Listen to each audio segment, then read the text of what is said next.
Hello friends, welcome to Pavitra Lifestyle. நம்ம இன்னைக்கு இந்த வீடியோல ரொம்பவே டேஸ்டான சேனக்கிழங்கு வறுவல் எப்படி செய்யறதுன்னு தான் பார்க்க போறோம். ஆல்ரெடி நம்ம சேனல்ல சேனக்கிழங்கு யூஸ் பண்ணி பொரியல் எப்படி செய்யறதுன்ற வீடியோ இருக்கு. அதோட லிங்க் நான் டிஸ்கிரிப்ஷன்ல கொடுக்கிறேன். வேணும்ன்றவங்க செக் பண்ணி பாருங்க. வாங்க இப்போ எப்படி செய்யறதுன்னு பார்த்துடலாம். ஃபர்ஸ்ட் சேனக்கிழங்கு இந்த மாதிரி கட் பண்ணி வச்சுக்கலாம். இந்த மாதிரி திக்னஸ்ல கட் பண்ணிக்கணும்.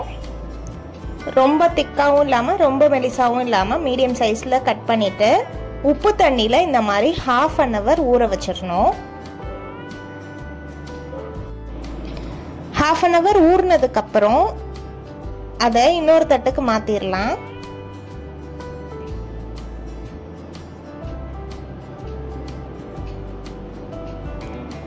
இதுல இப்ப நம்ம காரத்துக்கு மிளகாய் தூள் ஆட் பண்ண போறோம்.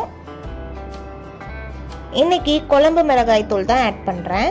இது இல்லாதவங்க 1 teaspoon red chilli powder 1 teaspoon coriander powder add பண்ணிக்கோங்க, கரெக்டா இருக்கும்.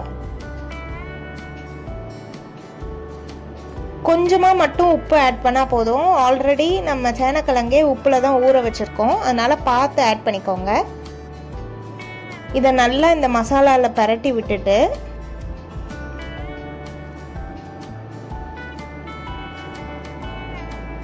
லாஸ்டா 1 டீஸ்பூன் அளவுக்கு ஆயில் ஆட் பண்ணி அதையும் நல்லா பரட்டி 10 to 15 minutes ஊற விட்டுறணும். இப்பதான் நம்ம சேனலை ஃபர்ஸ்ட் டைம் பார்க்குறீங்கன்னா மறக்காம சப்ஸ்கிரைப் பண்ணிக்கோங்க. அப்படியே பெல் ஐக்கனை ஆல்ல வச்சுக்கோங்க. அப்பதான் நம்ம போடுற ஒவ்வொரு வீடியோவும் நோட்டிஃபிகேஷனா வரும்.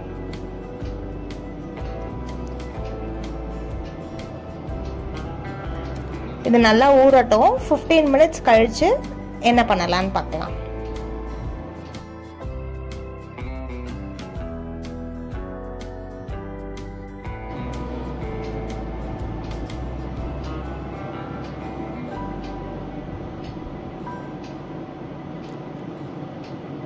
மினிட்ஸ்க்கு அப்புறம் ஒரு கடாயில 3 to 4 டேபிள் ஸ்பூன் அளவுக்கு ஆயில் ஆட் பண்ணிட்டு நம்ம ஆல்ரெடி பரட்டி வச்சிருக்கிற சேனக்கிழங்கு இது கூட ஆட் பண்ணிடணும்.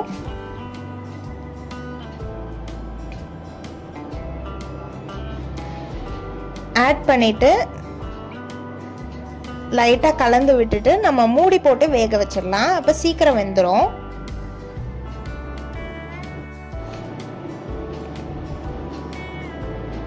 மூடி போட்டதும் நம்ம அடுப்பை கம்ப்ளீட்டா சிம்ல வச்சிடணும். ஹை ஃப்ளேம்லயோ இல்ல மீடியம் ஃப்ளேம்லயோ வச்சீங்கன்னா தீஞ்சு போகும். இந்த மாதிரி ஒரு 2 minutes எண்ணெயில வதக்குனதுக்கு அப்புறம் மூடி போட்டா போதும்.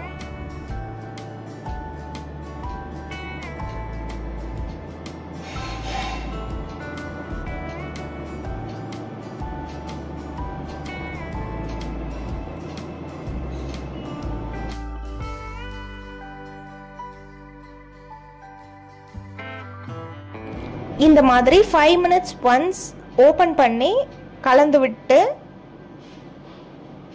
திரும்ப மூடி போட்டுடலாம்.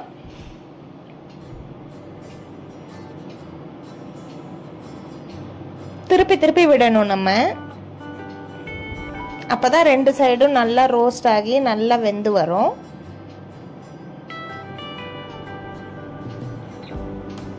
இப்போ நல்லா திருப்பி விட்டாச்சு. திரும்ப மூடி போட்டு வேக விடலாம்.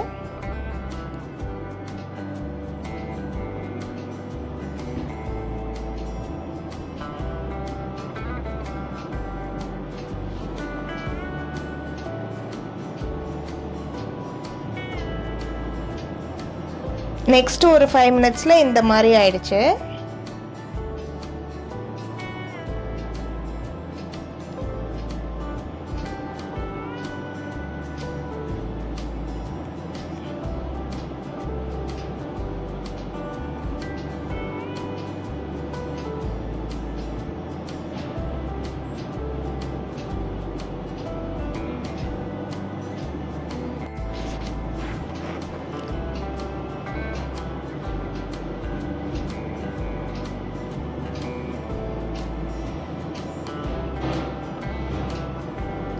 இப்போ நல்லாவே வெந்துருச்சு.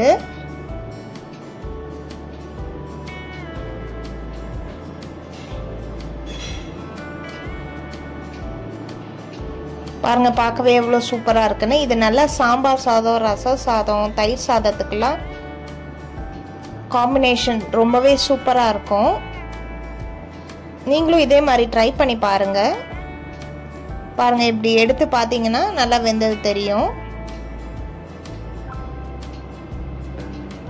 இதே மாதிரி ட்ரை பண்ணி பார்த்துட்டு எப்படி வந்ததுன்னு கமெண்ட்டில் சொல்லுங்கள். நெக்ஸ்ட் ஒரு வீடியோவில் உங்களை பார்க்குறேன்.